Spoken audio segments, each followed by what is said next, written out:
There are lots of Ajahn Chah stories, and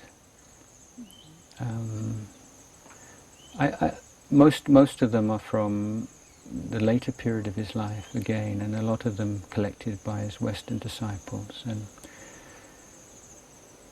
I had something of a reaction against some of these stories, in that sometimes the effort to make something into a story somehow entails a kind of a slight distortion, and it's not completely true to one's recollection. What I mean by that is stories tend to have a kind of like a twist at the end, or some kind of a neat resolution, whereas in real life that's rarely the case. And that even though Ajahn Chah did say a lot of sort of memorable things, and sometimes very funny things, and came up with very unusual and appropriate teachings for different people,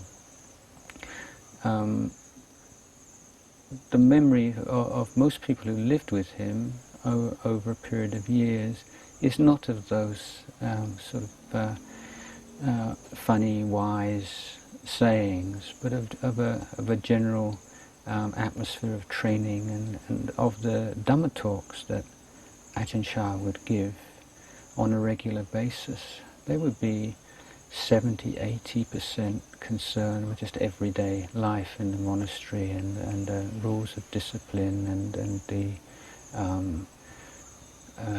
looking after the kutis, and sweeping the paths, and keeping the toilets clean, and how senior monks should relate to younger monks, and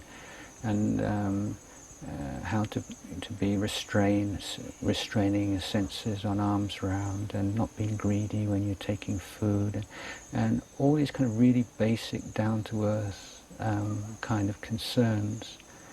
And the talks on meditation and on the higher Dhamma would be every now and again. They would be like sort of a luxury or something very special, and that you would remember. But it's sometimes the picture of Ajahn Chah that emerges is of this kind of wise old man who wanders around saying marvelous things to all his disciples, and every time he opens his mouth, and it wasn't really like that. So when I say I have a reaction against it, it's merely that, but that's not how monastic life feels. Living with this sparkling, radiant teacher is always giving really profound insights on things, and every time you spend a few minutes with him.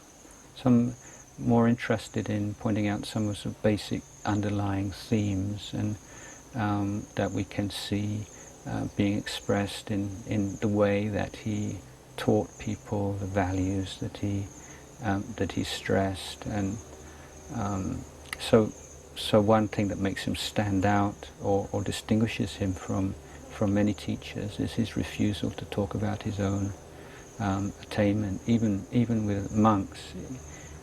Strictly speaking, the discipline forbids monks from discussing their attainments with lay people, or with non-monks, even with novices, for various reasons. One, they're not wanting people to become too obsessed with charismatic guru figures, or perhaps